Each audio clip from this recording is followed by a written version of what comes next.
पंजाब में सैलाब की तबाहकारियां, इस्तीफाओं की सियासत जमहूरियत के लिए है या इक़्तिदार के लिए?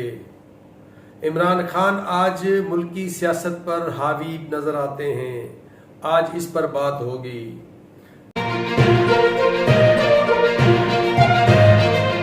अस्सलाम वालेकुम, मैं हूं राना शेर मोहम्मद और आप देख रहे हैं YouTube channel face of Sindh. मेरी दुआ है कि अल्लाह ताला आपको सलामत रखे और सेहतमंद जिंदगी अता फरमाए। मुझे उम्मीद है कि आप मेरा ये चैनल ज़रूर सब्सक्राइब कर लेंगे और कमेंट्स में अपनी राय का भी इजहार करेंगे। पंजाब में जो रावी, सतलुज, चनाब और दरियाए झेलम से जो पानी आ रहा है उसकी तबाहकारियां जारी हैं। पंजाब में तबाही जो हो रही है वो 30 अजला से जायद उससे मुतासिर हो चुके हैं और लाखों अफराद इस पानी की सैलाब की तबाहकारियों का शिकार होते नजर आ रहे हैं। इस तबाही से लाहौर, शाहदरा, सियालकोट, नारोवाल, गुजरांवाला, ननकाना साहब, शेखुपुरा समेत बहुत से ऐसे अजला हैं जो दरियाए सिंध, दरियाए चनाब, दरियाए सतलुज और रावी के इर्द गिर्द में आबाद हैं। एक तरफ पंजाब हुकूमत की जानिब से, पाक फौज की जानिब से रेस्क्यू का काम जारी है, मगर पानी में तेजी की वजह से और उस पानी के बहाव में तेजी की वजह से लोग बड़ी तादाद में मुतासिर हो रहे हैं। न सिर्फ वहाँ के रिहायशी लोग मुतासिर हो रहे हैं मगर उनके साथ साथ जो ज़रई अजनास की फसलें तैयार थीं या जो माल मवेशी हैं वो भी बड़ी हद तक मुतासिर नजर आते हैं। एक तरफ तो पानी पंजाब में तबाही करने के बाद अब तेजी से सिंध की जानिब बढ़ रहा है और सिंध में भी पहले से ही वार्निंग जारी कर दी गई है और दरियाए सिंध के जो मुल्हिका इलाके हैं उन पर भी शदीद दबाव नजर आता है। दरियाए सिंध पर पानी का जो दबाव मुसलसल बढ़ता जा रहा है, आने वाले चंद दिनों में इसकी तबाहियां भी नजर आने लगेंगी। जो लोग दरियाए सिंध के बीच में जो कच्चे के इलाके हैं उनमें रहते हैं वो पहले भी मुतासिर हुए थे और अब फिर मुतासिर होने के उनके इम्कानात हैं। 2010 में भी सिंध में सैलाब ने बड़ी तबाही मचाई थी और लाखों अफराद बेघर हो गए थे और इस वक्त भी यही सूरत हाल नजर आती है कि जो पानी दरियाए सिंध में सैलाब की सूरत में आ रहा है उससे भी सिंध में तबाही होगी। सिंध हुकूमत को इससे पहले ही ऐसे इक़दामात करने की जरूरत है कि नुकसान कम से कम हो और उस तबाही से बचने के लिए इक़दामात करने की जरूरत है।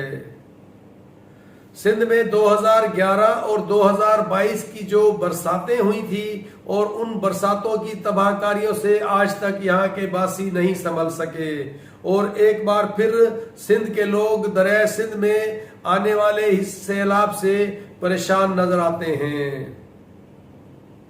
एक तरफ तो मुल्क भर में जो दरिया हैं उनमें पानी जो आ रहा है उसकी सैलाब की वजह से परेशान नजर आते हैं, तो दूसरी जानिब मुल्क की सियासत में भी पाकिस्तान तहरीक इंसाफ की जानिब से बड़ी तादाद में इस्तीफाओं का सैलाब लाया जा रहा है जिससे सियासत में तबाहकारियां होती नजर आएंगी।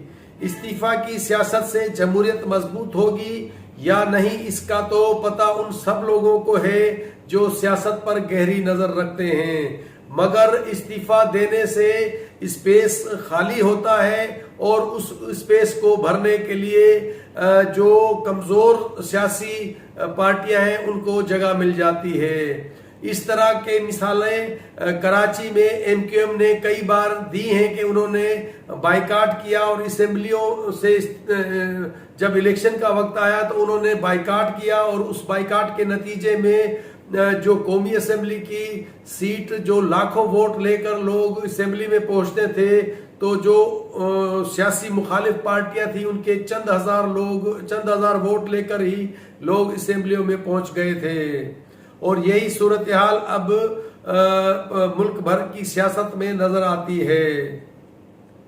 इस वक्त हुक्मरानों और अपोजिशन को सैलाब से डूबने वालों की मदद करने की जरूरत है और पंजाब हुकूमत तबाह हाल लोगों को किस हद तक रेस्क्यू कर सकी है और पाक फौज के जवान भी मुसलसल रात दिन इसी काम में लगे हुए हैं कि लोगों को जल्द से जल्द रेस्क्यू किया जाए और उनकी जो तबाहियां और नुकसानात हो रहे हैं वो कम से कम किए जाएं।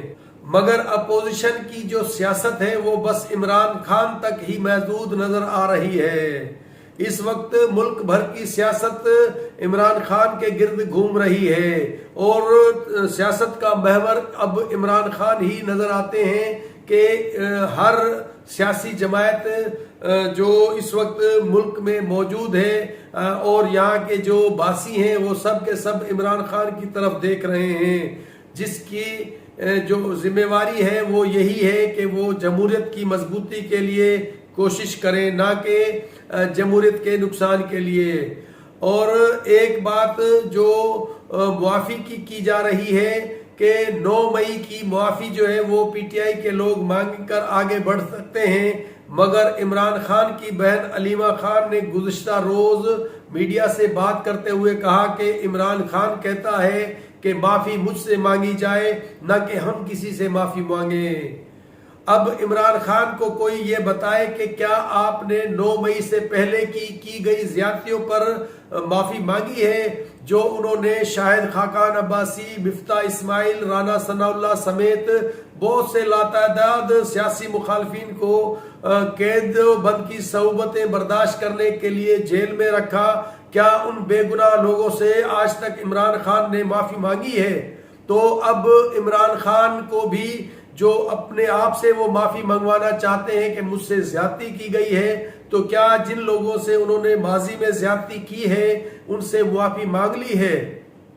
इमरान खान की मकबूलियत जो नजर आती है वो एंटी इस्टेब्लिशमेंट बयानिया है, जिसकी वजह से वो बहुत मकबूल है और अवामी सतह पर उनकी मकबूलियत का ग्राफ दिन ब दिन बढ़ता जा रहा है। मगर यही अवामी सतह पर मकबूलियत तो नवाज शरीफ और बेनजीर को भी हासिल थी, मगर उन्होंने मकबूलियत से कबूलियत का सफर सियासी अंदाज में तय किया था। बेनजीर भुट्टो को जब 1988 में वजीर आजम बनाया गया था तो उनके वजीर खारजा कौन थे? ये सारी दुनिया जानती है कि उनके वजीर खारजा साहिबजादा याकूब खान थे, जो सबको पता है कि वो किसके बंदे थे। इमरान खान को सियासत में रहना है तो सियासी लचक का मुजाहरा करना होगा और सियासी मैदान खाली नहीं छोड़ना चाहिए, क्योंकि पीटीआई ने पहले भी यही काम किया था, जिसका नतीजा भी उन्होंने भुगता है। अब उनके सियासी लोग भी मैदान खाली करना नहीं चाहते, मगर इमरान खान माजी की तरह आज भी किसी की जो बात है वो नहीं मान रहा और अपने किसी भी सियासी वर्कर की ये बात सुनने के लिए तैयार नहीं है। वैसे इस इस्तीफाओं की चाल से इमरान खान के मुखालिफ बहुत परेशान नजर आ रहे हैं कि कहीं इस अमल से जो वो इस्तीफाओं का अमल कर रहे हैं और इलेक्शन का बाइकाट कर रहे हैं कि इस अमल की वजह से सियासत को ही न लपेट दिया जाए। आज के लिए इतना ही, अगले प्रोग्राम तक दीजिए इजाजत। अल्लाह हाफिज।